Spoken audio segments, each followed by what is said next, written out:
for today. Just to talk about some Zoom etiquette or whatever Zoom format. My hope is that we'll use this time pretty much exactly like we would have used a class session. Only you can see my actual lips. It's basically the difference. I'll go to a whiteboard where we'll sort of go over problems together. Feel free to again just copy down what I've written or whatever in terms of the in-class activities, or your own slight modification of it. We'll go through the week 14 in-class activity today. We do by the end of the day like it normally would. Also, feel free. You should all have the ability to unmute yourself. So at any point, if you have a question, either raise your hand or just unmute yourself. There's not that many of us here, so you can just unmute yourself, ask the question. That's completely fine with me. And we can try to clarify anything that I'm going over. I hope everyone had a really good break, good vacation. I'll just speak for myself at least. I could have used a little bit more of a break and a vacation than we got, but we're pretty much at the end of the semester. This will be our last sort of scheduled face-to-face meeting. We'll have like some sort of office hour-y times next week that we can meet during class periods if anyone would like to. But this is our last scheduled meeting for the semester. So congratulations, you've got to the end. Let's do well in chapter 14. Then we'll have everything ready, finish up with that last exam, and be good to go for the rest of the semester. For you all, your final exam is going to be on Tuesday. And I'll give you the entire day to do it with him. You have a whole day as a window. I don't know exactly how long the exam will be. How long you have to do it. My guess is about an hour or so. I haven't completely finished writing it.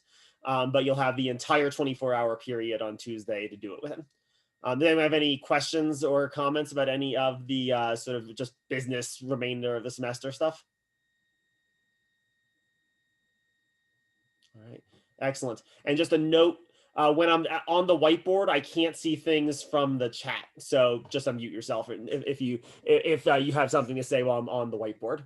But yeah, for whatever reason, the chat just doesn't show up for me when I'm screen sharing. So all right, let's begin talking about the last chapter I wanted us to go over this semester, which was chapter 14. And the reason I wanted us to end with this one, we began the semester by talking about this idea of inquiry, which is what logic is sort of all about.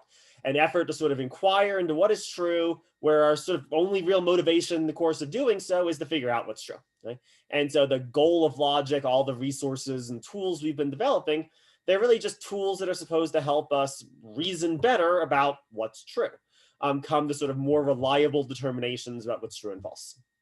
But we've noticed from the very beginning of the semester that in a sense, this is a little bit of an idealized goal. People aren't, even when they look like they're inquiring, people often aren't. And even when everyone is sort of making a good faith effort to be engaged in some kind of inquiry, it can go wrong, right? Sometimes it doesn't end up working out despite the people's best efforts. And that's because more is going on sort of on the day-to-day practical level than just these logical considerations and these logical concerns. The logical concerns are very important. If you're making fallacious arguments, you're not going to get anywhere. But there's other things going on too that can lead people astray, cause people to go awry. And we want to sort of combine our logical study with knowledge of those other things that can get in the way of inquiry too. Do a better job sort of responding when conversations or inquiries go off the rails, when things start to go wrong, because we can all see it doesn't go right a lot of the time, right? Things very frequently go wrong.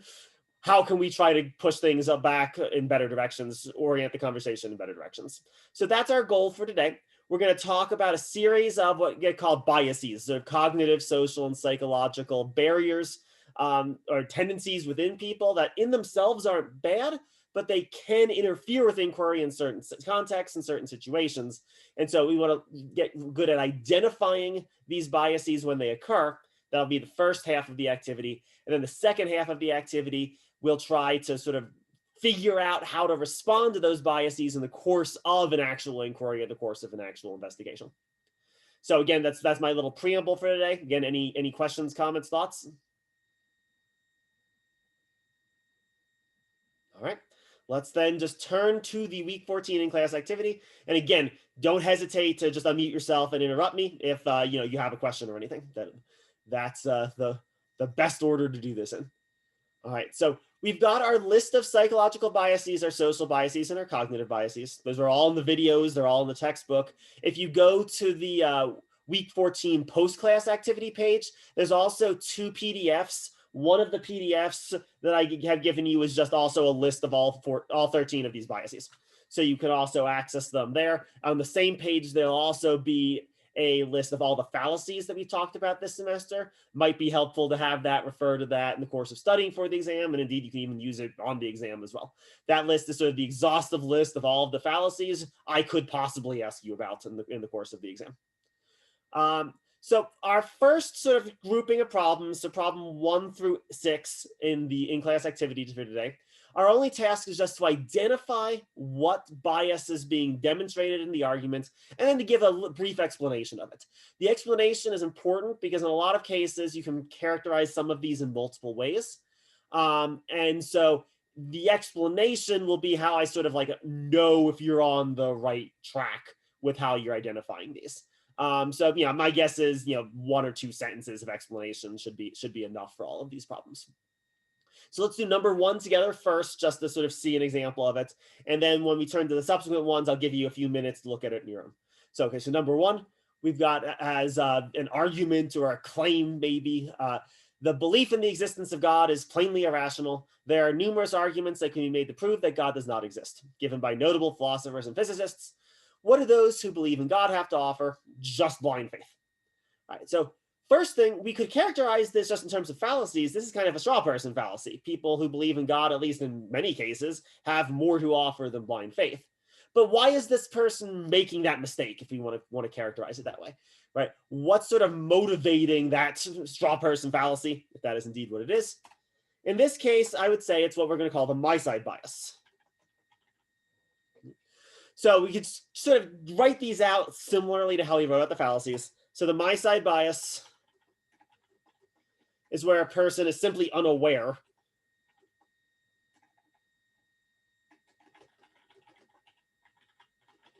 of the arguments in favor of beliefs that they don't hold.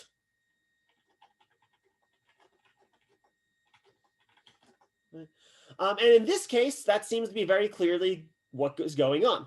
As someone who teaches, for example, medieval philosophy and philosophy of religion, indeed, there are many notable philosophers, physicists, theologians, scholars who have lots of arguments for their claim that God does or does not exist, right?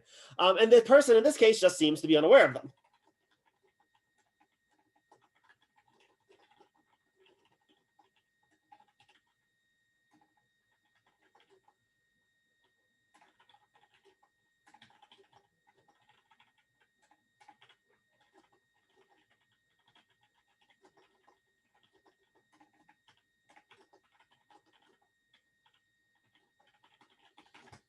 And as a result of this ignorance, as a result of just sort of not knowing what it is that the other side says, we can sort of say that this person therefore assumes that they're sort of that their foe, their sort of belief foe at least, is just being irrational.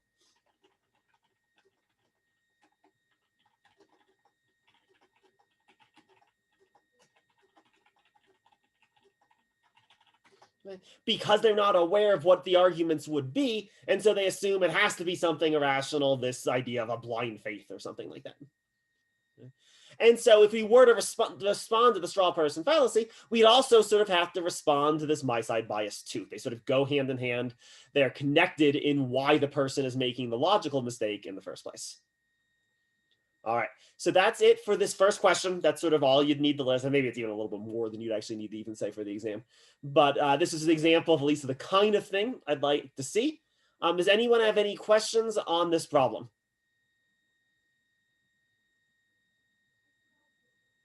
All right, great. Then now why don't you take maybe 30 seconds, a minute, look at number 2 on your own, try to figure out what the bias is and sort of explain it.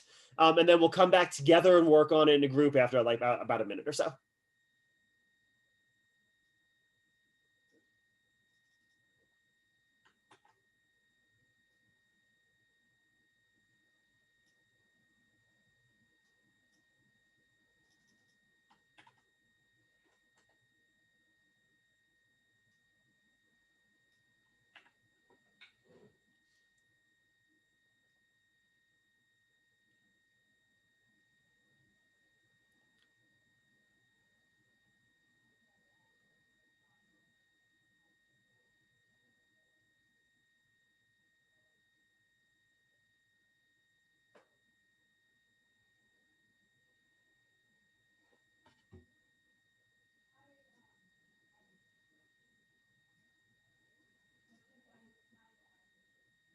All right, let's talk about this one now.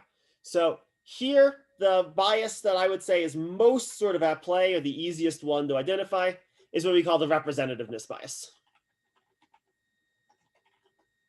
Again, notice that we could also sort of characterize the argument as committing a logical fallacy, though, and indeed it is. We could call this the anecdotal evidence fallacy.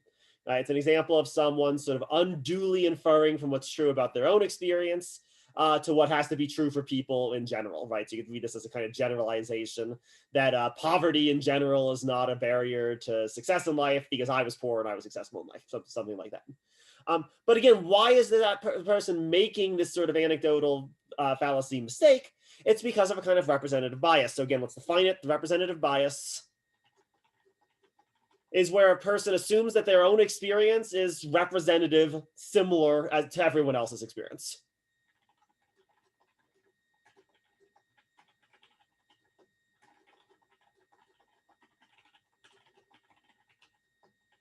And in and of itself, this isn't necessarily a bad thing. Again, these biases in many cases are fruitful, right? I mean, that's why this bias would be why if I touched a hot stove and said, "Ow, that was really hot," I'd warn you away from touching it because I'd assume you'd have roughly the same experience that I had with touching it.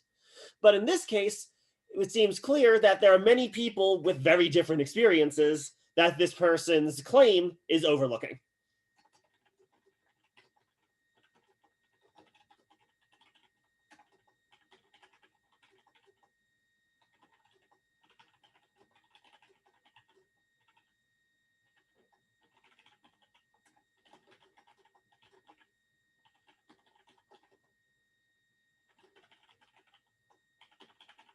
Other people have had other experiences, very different experiences in this case, than the person who's speaking. And the speaker just sort of assumes that that's not the case, that there's sort of, that everyone will have more or less the same experiences that he or she has had.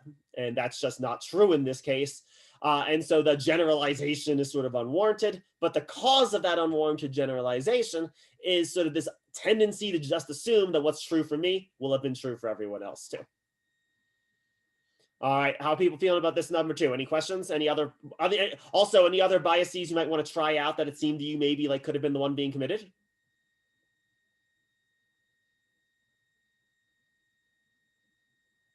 All right, good. Then let's keep moving on then. Let's do the same thing with number three.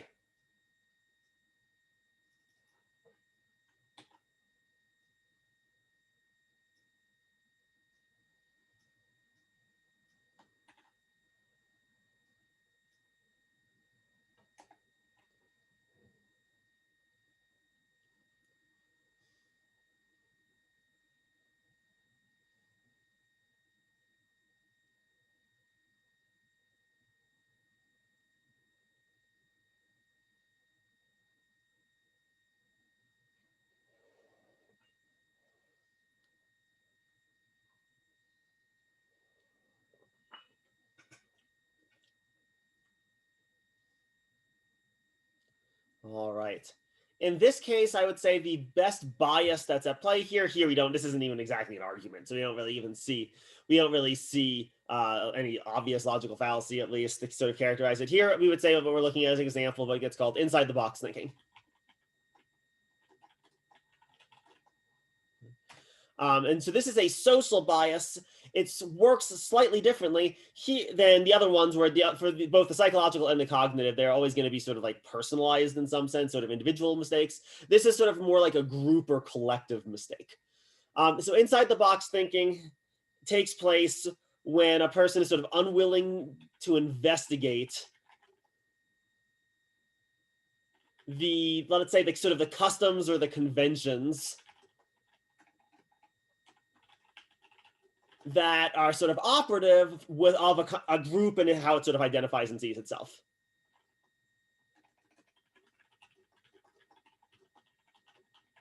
It's a little bit related to this psychological one, identification with our beliefs. This is sort of the social version of it, right? There's various sorts of traditions, customs that various groups will sort of have, and that sort of, in some senses, define group membership, right?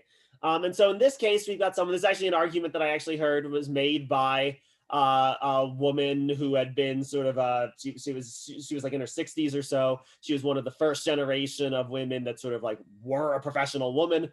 And she, her attitude was just like women in the workforce should dress and look a certain way. And her only real argument for it was just that because that's kind of what I did and we did when I was sort of coming up in the business world.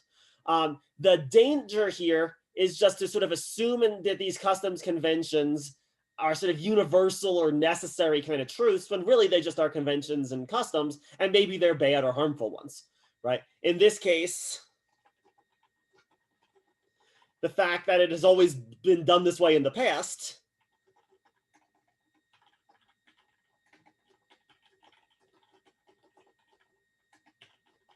is not great evidence for why we should continue to do so in the future.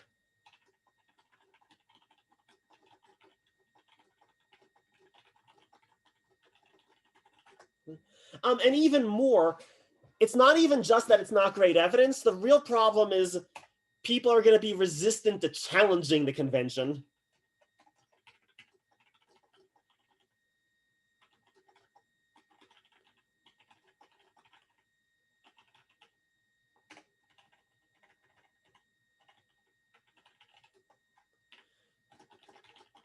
Not just because they sort of like aren't interested in investigating it, but more like they're almost not going to see it as a convention, as something that could be challenged or something that people in fact could do differently.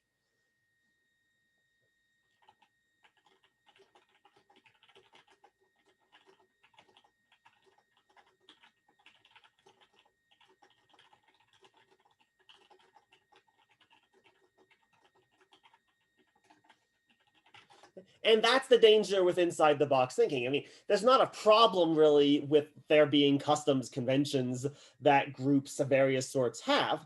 The problem is sort of not recognizing those as customs, as conventions, and so therefore as things that could potentially be investigated, challenged, or maybe called upon to change. And that's the danger of sort of inside the box thinking. All right. So how everyone doing with this question? Again, does anyone have another one that they sort of came up with that they want to try out to see if you could also use to characterize the argument?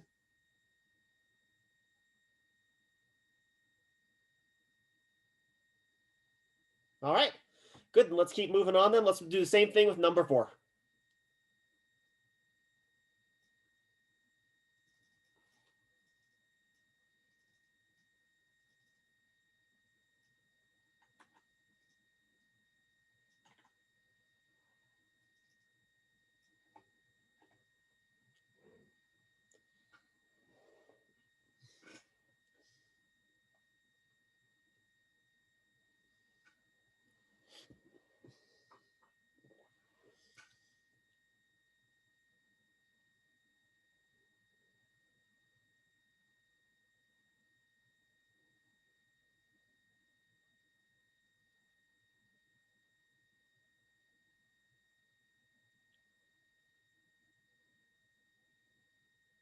All right. In this case, person B is demonstrating the defensiveness psychological bias.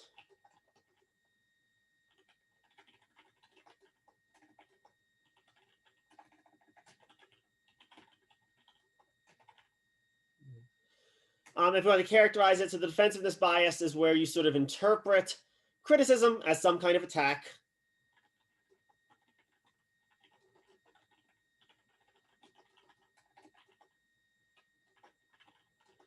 And responded to with a kind of back attack.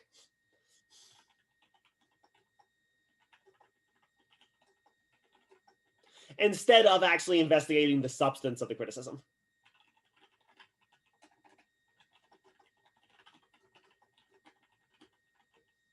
And that's very clearly what person B is doing here, right?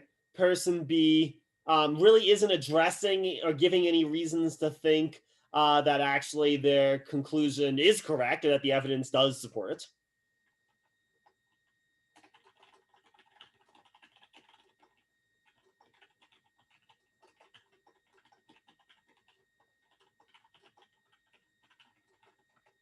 Instead, they're making it sort of, they're sort of shifting the focus away from the actual sort of like conclusion, the substance, to sort of like personal claims about themselves and their own work.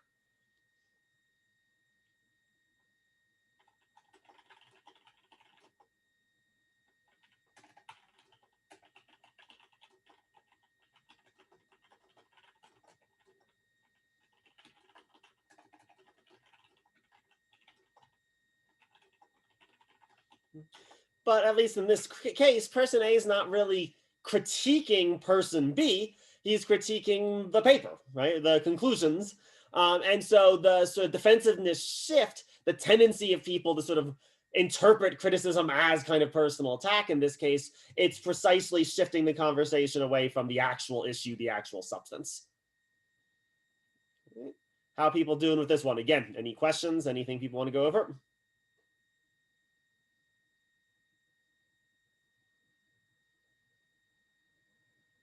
All right. Then let's look at number 5.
All right.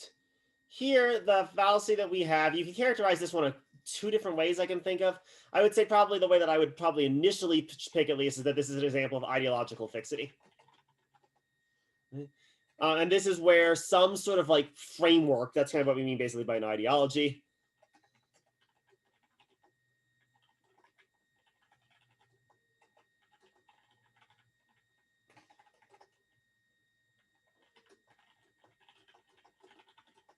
Right? And the issue there is, again, not necessarily using this framework, but using it in all cases, even where perhaps the framework is itself not appropriate.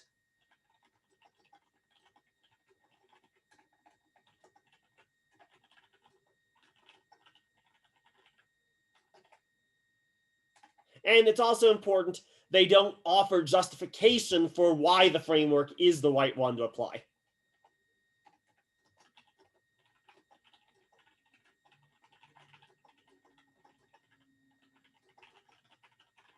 It's basically a tendency to sort of like see the world just in terms of one particular framework and not even recognize that it's actually a framework at all. And that's clearly what's going on in this particular case. Here, person B, right, has a single sort of a foreign policy approach that they always want to apply to a situation.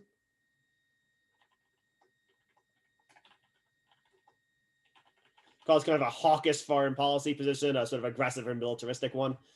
You use this sort of hawkish foreign policy framework to interpret all situations without sort of seeing that as something that itself would have to be justified or defended.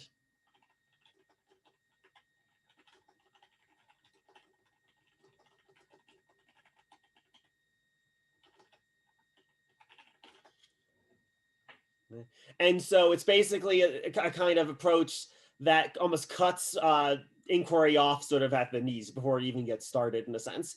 Because you can think of someone who's suffering from ideological fixity, they're someone who sort of like always knows the answer before you even know what the question is. You see this a lot. I won't name names, but you see this a lot perhaps with certain cable news personalities, right? Where again, before you even know what they're going to talk about today, you kind of know what it is they're going to say. Right? They've got a single framework and they're just going to use that framework and hammer that framework into whatever the news of the day is about. Whatever they're going to talk about will be talked about from that same framework. There's no actual inquiry, though, because an inquiry precisely has to assume, sort of almost like start over and examine each situation anew or with fresh eyes. Figure out, is this the right framework to be using in this particular inquiry? All right. So how are people feeling here? Good here? You also could have probably characterized this one as a desire for certainty, because they actually tend to go together a little bit. Right? A desire for certainty is where someone sort of is like unwilling to call something into question just because they want to feel like they've got it figured out. And here it seems like person B is in a sense like they're acting as if they've got this whole foreign policy thing figured out on the basis of their kind of ideology. So I'd say ideological fixity is a better answer, but I think you could make a plausible case for desire for certainty as well. All right, good. So let's move to the last one. Number 6 will be the last one of this sort of first set of problems where you're just tasked with sort of identifying the bias. So again, let's take a couple minutes and then we'll go over it.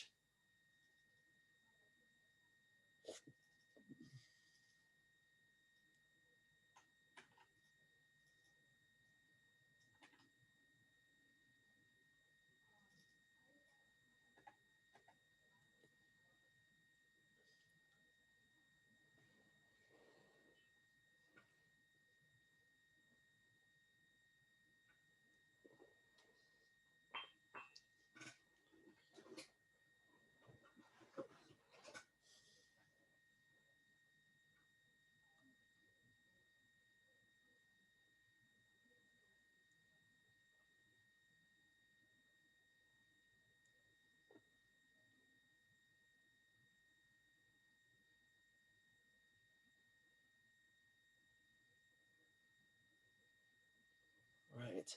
Here, what we have is what's called the overconfidence bias. Right. This is people's tendency to hold a belief more strongly or hold a more extreme version of a belief than is warranted by the actual evidence.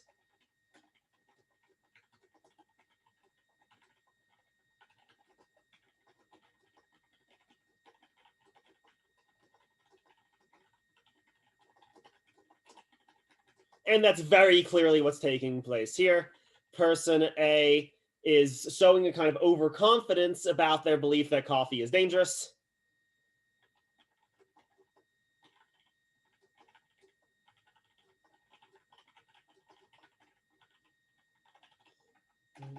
It's overconfident in the sense that it actually exceeds the evidence that is indeed suggested by the actual study.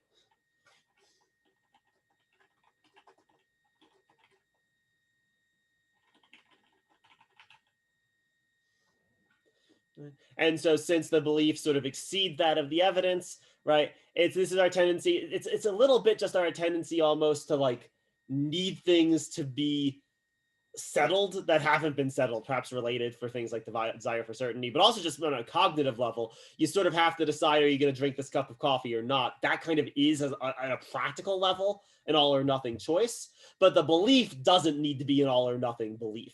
And so this person jumps from maybe I shouldn't drink or maybe my friends shouldn't drink this cup of coffee to the cup of coffee will therefore kill them. Right? And that's a stronger claim than the evidence actually supports. And have people still doing okay?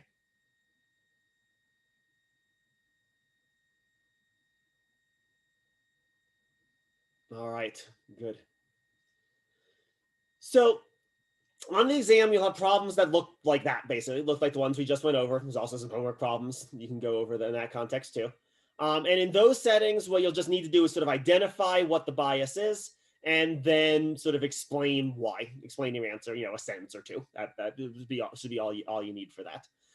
But there'll also be longer problems on the exam that are going to ask you to sort of combine your recognition of logical fallacies with your recognition of these biases. And that's what I want us to sort of practice with the remaining 3 problems, so 7, 8, and 9. There are going to be instances of these problems where you sort of need to have a double task. You need to, or really actually it's more like a triple task. You need to first identify a logical fallacy, second, identify the bias, and then third, come up with a way of sort of like responding to the bias and the fallacy at the same time.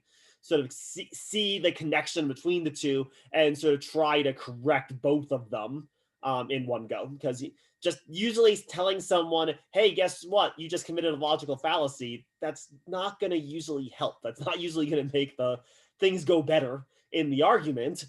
Usually what you'll need to do is sort of respond both to the fallacy, but also to the reason why the fallacy is taking place. And the reason's frequently going to be one of these biases too. So let's do some practice with that. let's look at number 7. Again, take a few minutes, look at number 7, try to figure out what fallacy am I looking at and what bias maybe could we say is motivating the fallacy.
All right. Here, so that first, let's identify the fallacy. The fallacy is a slippery slope. The consequence of the child going to prison because of because of them crying when they're a child is incredibly unlikely and unjustified.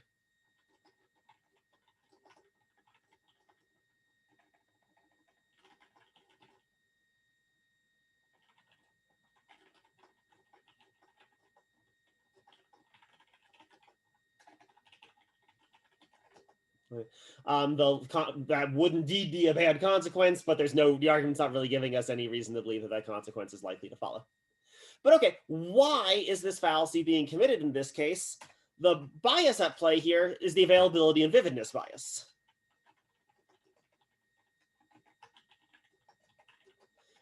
They sort of profoundly remember bad experiences with their own siblings being spoiled.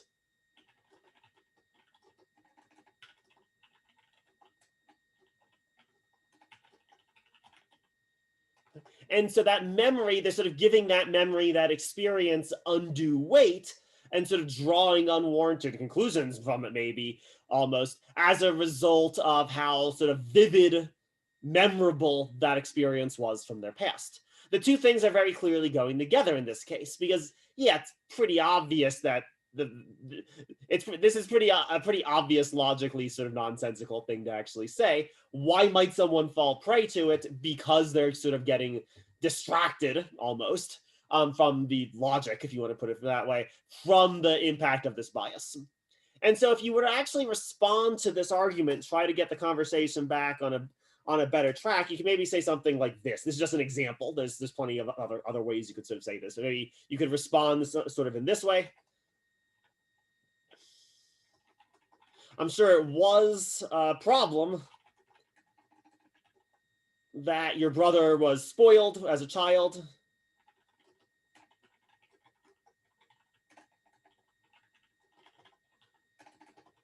And so you're sort of acknowledging the experience. Yep, that happened. I acknowledge your experience. And indeed, it's a good thing to not want to spoil our child.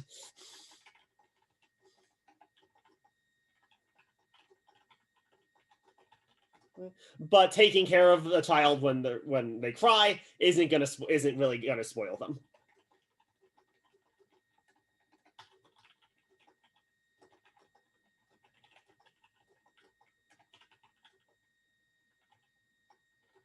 Or sort of have the negative consequences that you described.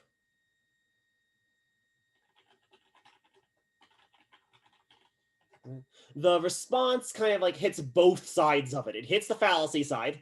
It hits the that's not likely to be true side of it.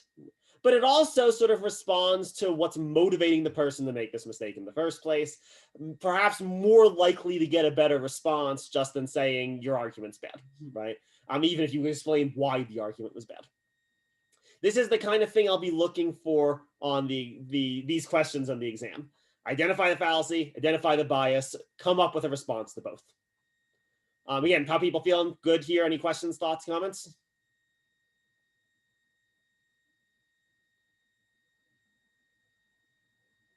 All right, then let's look at number 8.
All right, so here we have an example of the red herring fallacy.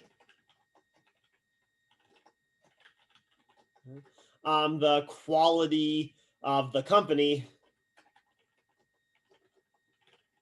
and its customer service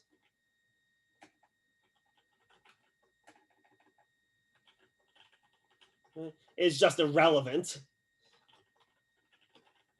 to the issue of whether or not the employees should get raises.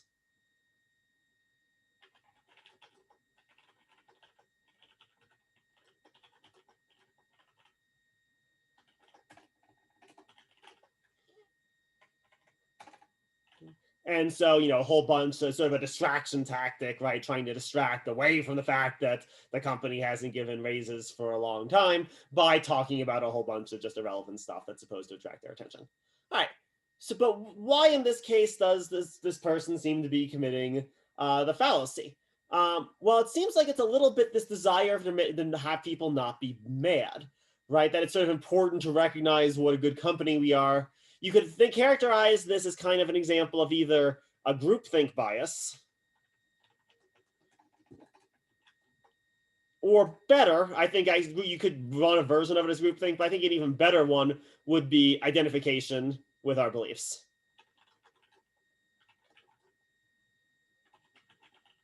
Right? The manager in this case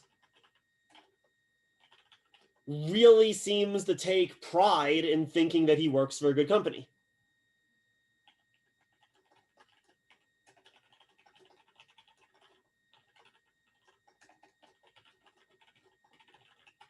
And as a result is sort of like reluctant or hesitant to acknowledge things that challenge that.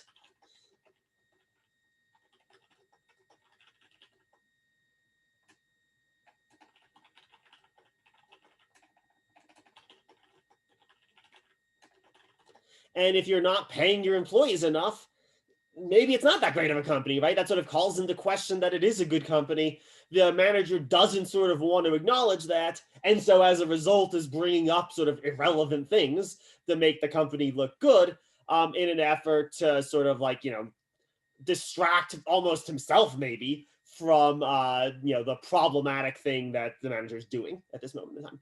If any of you are Office fans, this example to me always struck me as the Michael Scott, the Michael Scott fallacy, if you want to put it that way, right? The sort of the where sort of the how the company operates is sort of part of a person's sense of identity. And so in this case, you could respond almost by acknowledging and taking note of that fact.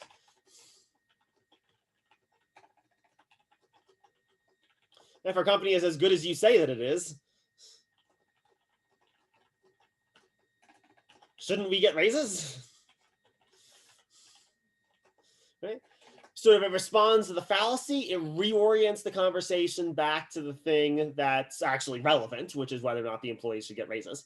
So it orients things in the right direction, but it also sort of like, notes like, hey, if you are what you say you are, if this company is what we say it is, right? Why are we not getting the raises that we deserve? So it again sort of responds to both sides of why the fallacy is occurring. All right. How are people doing? Again, any questions, thoughts, comments?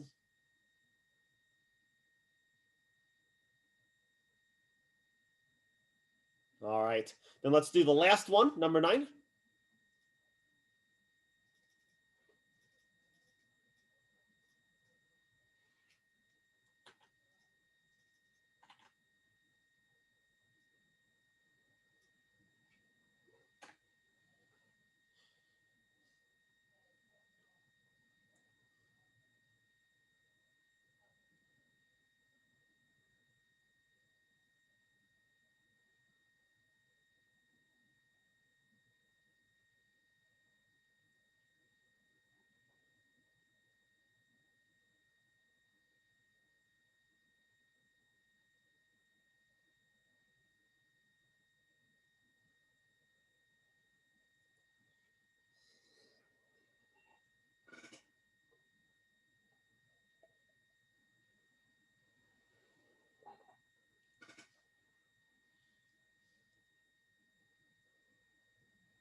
All right. So again, let's just start by identifying the fallacy. Here we've got the post hoc fallacy.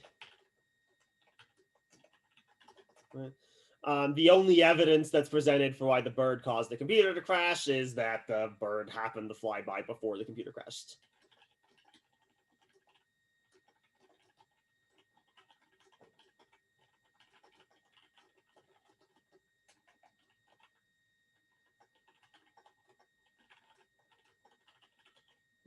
And there are more credible causes than that.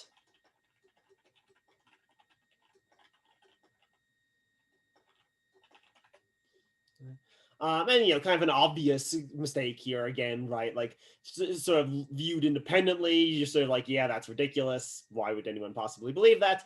But well, why might someone actually believe that? We actually have person A sort of explain their thought process, how they came to this bad conclusion, and it's an example of the confirmation bias. Right? Confirmation bias is where someone is only sort of looks for and remembers evidence or information that confirms what it is they already believe.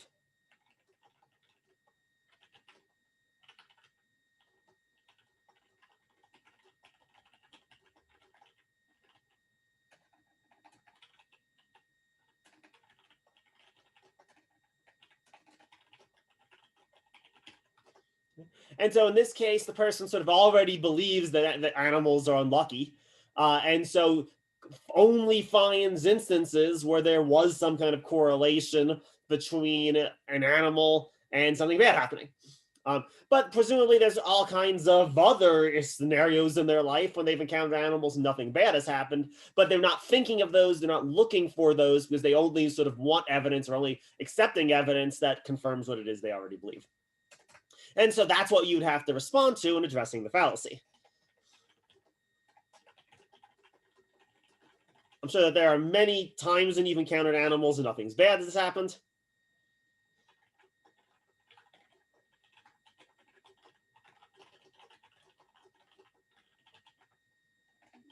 You're just not. You just. It's just.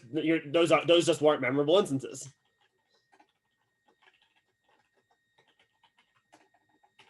You could also perhaps characterize this as the availability and vividness bias too. There's just a little bit of an overlap in this case. There are plenty of other things that could have caused your computer to crash in this case.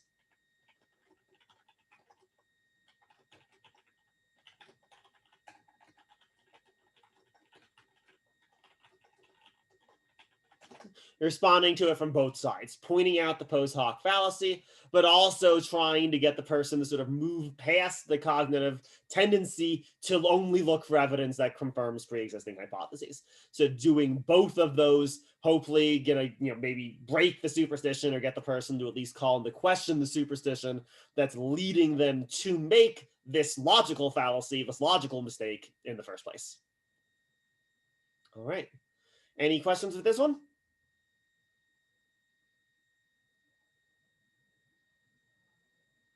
All right. Well, then that's pretty much all I had for us to go over today. So we can sort of end it here. It's a fine timing. Make sure you get this week 14 in-class activity turned into me by the end of the day, just like you normally would. I want to thank you all for your work this semester. I'll have one more video that I'll make next week. They'll just be sort of an end of the semester video. But this is our last official class session of the semester. So thank you all for your hard work. This has been a very weird semester in lots of different ways. It's been a very probably stressful semester, a lot of very frustrating semester in a lot of different ways. I hope what we did, at least in this class, made the best of it we could. I'm sure, nothing we did this semester was necessarily what I would call ideal. There's other ways I would have liked to have run this class, other ways I have run this class in the past. But hopefully, at least what we did, we made the best we could of the circumstances and the constraints that we've got. I would really love feedback from you. So the course surveys should be available on Canvas. I'll send out a couple email reminders about this too. But it looks like next semester is going to look pretty similar to this semester. At least that's the current plan. And so I'd love to hear from you all what you thought worked, what you thought didn't work, how I can sort of change this course to better deal with and address the constraints that we all just sort of have to operate under, hopefully only for a few more months. But for a little bit longer, at least, we're going to have to operate under these constraints. So I'd really love to hear from you what worked, what didn't work, what could I improve, what could I change, how could I make the course sort of better oriented toward your concerns. If you need anything from me going forward academically, please don't hesitate to let me know what it is. I'm even end of the semester stuff, but also even after the semester, if there's something I can do to help you out, let me know. Otherwise, I think I'll just end the video here. So thank you all very much. I hope this semester was valuable. Hope we got some interesting things out of it. I'll have one last video that I'll post next week. That'll be sort of just an end of the semester video, trying to wrap things up, sum things up a little bit, talk about the final exam a little bit. Otherwise, until that point, I hope you have a great end of your semester.